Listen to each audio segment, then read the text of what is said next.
I came here as a young person. I was in my teens, and we started to come to church here. We had some circumstances that caused my dad to decide to take his family and go to church. So we did. This is the church I got saved in. I was saved young. I never got to go to church. She was singing at a party in her guitar and stuff. And I was in the military, and I wrote her letters every day almost, I think. And she wrote me back. I told her, I said, this is stupid. I think I'm falling in love with you. And then I come to Ponca, and then I went back. And then when I got out, October, we got married in November, a month later. We got married in this church, 1968. We stayed here for a while. After we got married, we had Julia and Leona. But we left the church. What brought me back to the church is when my dad died in 2003.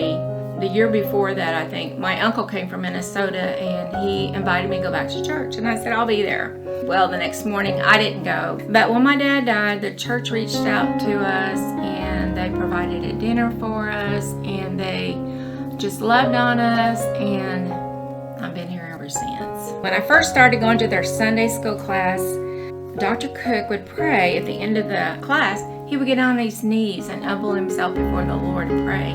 And that really ministered to my heart. There was just something about him, that was just very special.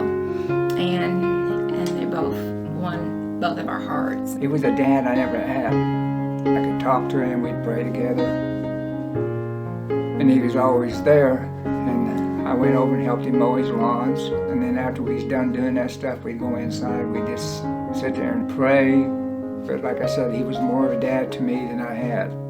One thing I really like that our church does is that we support the mission field, and that the missionaries come in and they talk to us and we get to see how they live and how it's different from what we have here, in America. And I really enjoy that. I like the fellowship with the people we have in this church. Everybody loves everybody. And the youth here in this church, they're all doing something. They're into the part of the church. They come up and they're playing instruments, they play the pianos, they sing. Our church is not just a building. Our church is the people in the building that make us a family. And I really like that too. So we have two families, our birth family and we have our church family.